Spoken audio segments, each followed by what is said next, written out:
All right, Cougar fans, we're here with Chad Braegelmann. You recognize him as the current head volleyball coach at St. Cloud State University, but spent a good chunk of time at the University of Minnesota Morris as well as a student, student coach, head coach of the volleyball program.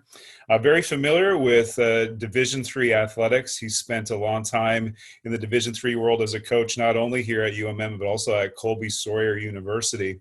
So we'll talk a little bit about the University of Minnesota Morris as a student. How did you become familiar with that college and then ultimately pick it as a place you wanted to go? Great question. So full disclosure, I didn't originally attend the University of Minnesota Morris. I started at Bemidji State and actually transferred.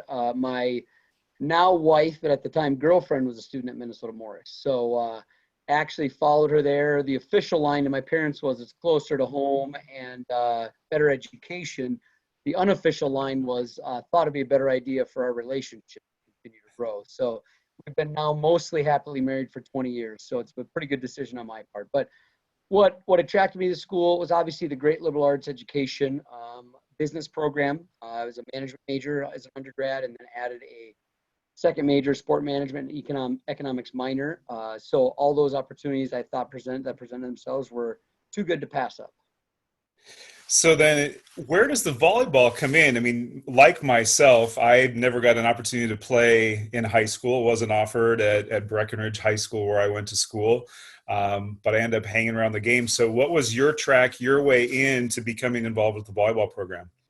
Well, it started actually when we started dating in April of our senior year, Natalie and I, and played a lot of sand volleyball. Her family had a court outside. Her family all played. She has four older brothers and an older sister. Mom and dad even played a little bit. So we bring friends over and just kind of start playing on the beach. Bemidji State, tried baseball, tried my hand at that for a little bit, realized I wasn't real great at that. So I got to come up with a plan B. So then I played club volleyball at Bemidji for a year, transferred to Morris, kept playing club volleyball there. And then kind of the breakthrough was probably when Heather Hayne was the head coach. She left after our sophomore year of college. Natalie and I are in the same grade. Took a job at Villanova. Heather Penny was hired. Morris fans probably know that name. Heather Penny played with my now sister-in-law, Nancy Zierden, Nancy Vanner. I said, Nancy, reach out to Heather and see if she has any interest in a student assistant. So she did, and Heather said, heck yeah. And that began our relationship that wouldn't come to full circle, 7, 8, 10, 9, 10 years later. But I was a student assistant coach then our junior year of college. And actually at the time, Natalie and I were engaged.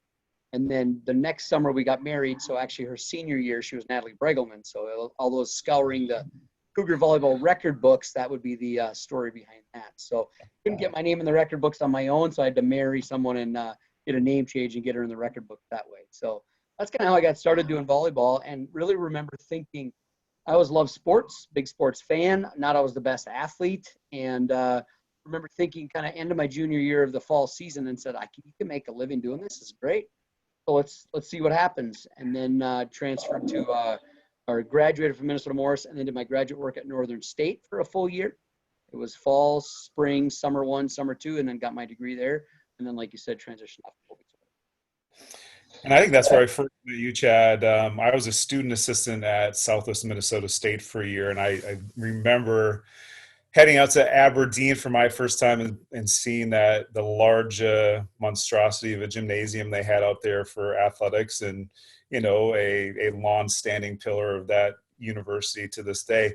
But you spent some time out at Colby Sawyer, and you spent a good chunk of time at UMM. So you've had your share of Division III experience.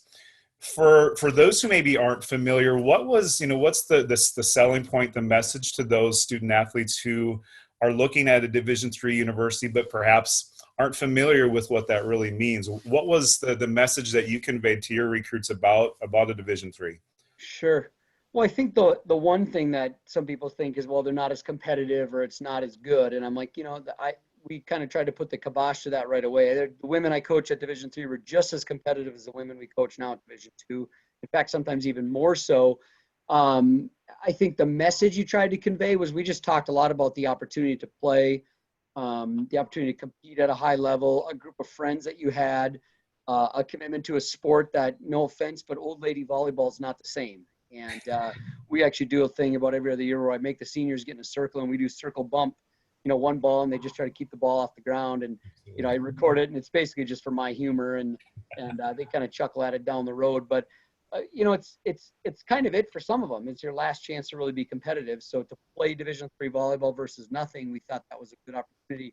As our program got better at Colby Sawyer and also at Minnesota Morris, it was all these kids were looking to play volleyball. So it wasn't so much hey, you should play, but here's a great opportunity to get a competitive experience, to have it not be completely controlling of your life. It's not something that they're doing the entire academic year. Now at the Division II level, we're competing, if not the entire academic year, pretty close to it. We get a week or two off when our season's done in the fall, hopefully less as our team has more success. And then we get a couple weeks off right before finals and spring break week maybe. But otherwise, we're practicing volleyball pretty much the rest of the fall season. So we make a pretty good commitment to the game. And in return, we get a chance to coach these young women, and I think they get a great educational opportunity at Colby Sawyer, at Minnesota Morris, now at St. Cloud State as well. And that's kind of the trade-off a little bit is, we talk about in terms of what your expectations are in college. That's number one priority when you're here at school, needs to be your education.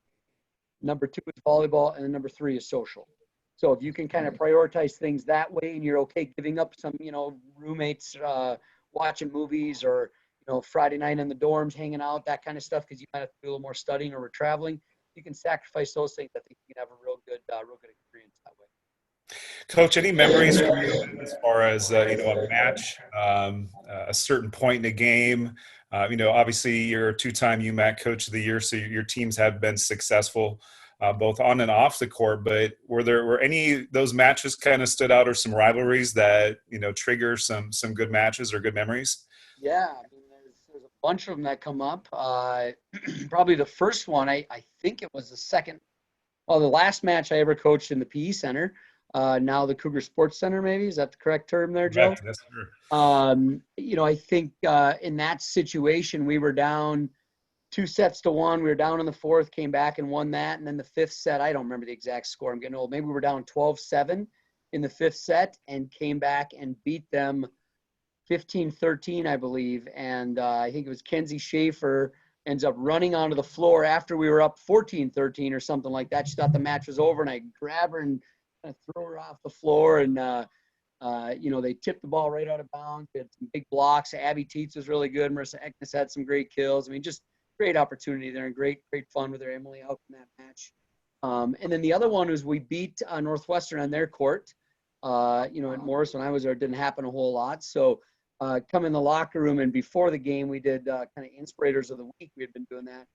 And they had done water guns. And they all had water guns, and it was shoot down the Eagles, I think is what it was. And we coaches come in the locker room, and we chat for a little bit, and then they all drenched us with their squirt guns. So that one was a lot of fun, and certainly sticks out as one of the highlights of our time. So it was good. It was a lot of fun. I mean, great competition. Really great women I had the opportunity to coach, and now it's fun because they're getting married, they're having kids. I've got some kids. Emily Auk's kid is at the top of our list of 2041 recruits. We're real excited about that. Maybe 2037, I don't know. I joked with her one day that we got to get her some information, get the questionnaire out for her. So, but it's been a lot of fun. Awesome. So let's continue to talk about fun. I mean, now I believe you just finished season number 5, if I remember right, at St. Cloud State. Yeah. And, if you take a look at what the Huskies have done over the past 5 years incrementally, have, moved their way up through the NSIC and now put themselves perhaps on the national spotlight greater than the program has before. I don't know how you talk about the program as it was as the season finished in 2019, but just the historic presence of it, what it meant to your kids and to you as a coach to take a program that was kind of struggling in the toughest conference perhaps in Division II, and now bringing it to a place where people know Husky volleyball now. Yeah, it's a process, and I one of my former players, Shannon Klink here at St. Cloud State, said one time she was kind of mad at me because we'd kind of mapped out what we thought was a plan and where we could be, and it wasn't NSIC tournament and national championship in year 1. I think I had us going to the conference tournament in year 4 when we first mapped it out. In the middle of that season 2 years ago, she sends a text. She says, "I hate you because I think you're going to be right," and we didn't make it, but we kind of just incrementally keep going through things. And one of my favorite stories that I like to talk about is when I got hired. I'm in here in the fall of 2015. I didn't recruit any of these women. I didn't know any of these women. Very good kids, nice young women. Just were a little bit dysfunctional. The previous head coach I don't think was real healthy, and not a great atmosphere and conducive to learning and growing and trust and getting better. And Marcy said about 4 or 5 times that first season, she said, Chad, work your magic. And, we'd be in the middle of a practice. And finally we walked back to the office and I remember looking her dead in the eye and said, Marcy, I don't know if you're joking or if you're serious, but I don't have any magic. All we know how to do is we're going to try to work a little bit better today, get a little bit better today, work hard. Look what we can do tonight. Tomorrow we come in and repeat and do the same thing. Try to get recruits that are a little better than what we have, kids that will fit in here at St. Cloud State, be able to work with us. And, that's really it. I wish there was some secret to the improvement, but I really think last year, one of the keys was our seniors were just unbelievable leaders. They were so unselfish. We had a situation where by the end of the season, we had 2 of our 4 seniors were starting and getting significant playing time, but 2 of them weren't. And their consistency in practice, their work ethic, their leadership, Hallie Hughes and Abby Templin would come to practice so fired up and ready to get themselves better and prepared to play volleyball at a high level. They didn't mope, they didn't whine, they didn't complain one time about their lack of playing time. And I bet we talked about that 4 or 5 times on the bus throughout the season. We use buses as a lot of our meeting times. We're all trapped there anyway, so we head to the back of the bus and we talk and try to save some time then throughout the week and stuff. And just calling them out for their great attitudes and their great work ethic. Now, obviously, you can have great teammates that way. You also have to have some good players. So having Clara Krenz as a 5th-year senior helped. Mara Mulso had known winning only at Marshall High School.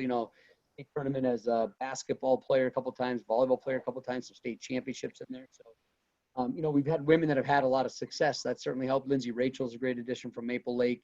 Maddie Corby state tournament. Phoebe Rossi had a nice career at South Dakota State or South Dakota High School. I think they went undefeated her senior year, so we lost 1 match. But all those things kind of come into play, and just a lot of things went well for us. We did well in some big matches, came from behind. That Concordia match, I think maybe the Cougars might have been at that one. We shouldn't have won that match, Joe. I mean, we were out hit, out dug, out killed, out everything, and yet when we needed to make some plays in the 3rd set and come from behind, we did. 4th set we did, and then the 5th set being down again 4-5-6 in the 5th set. I don't remember what the score was to come back. The women just didn't quit. So it's just fun to work with young athletes in that environment that just never say die, never quit. And the future looks bright. I think so. I mean, you don't know. You always get curious that some of your cautious that some of your freshmen, sophomores, and juniors just think, oh, this will happen again, it'll happen again, it'll happen again. Well, that's not necessarily the case. But yeah, we really like our returners. We graduate Clara and Mara played a lot, but Abby and Hallie, their leadership, I think, will be missed. But we've worked and we've modeled that. They've modeled really good behavior for our freshmen, sophomores, and juniors. So, but yeah, I think it does. We like our freshman class coming in, but until they actually get here and you get a chance to work with them, you never know. But, I wouldn't trade my team or my roster for many other teams in the country right now. I'll put it that way. Well, that's a great way to wrap, Coach. We appreciate your time today as we kind of wrap up D3 week here at the University of Minnesota Morris, and it was awesome to catch up with you. Number one, I haven't seen you on the recruiting trail since we haven't been out on the road doing anything, but just visiting about your D3 experiences, your Minnesota Morris experience. So thanks for your time, Coach. I greatly appreciate it. Thanks, and all those Cougar fans out there, go Cougars. We're still a Cougar at heart. My wife and I loves it as well. So thanks, Cougar fans. And Joe, you have a great day. Appreciate this opportunity. Thanks, Chad. Take care. Bye-bye.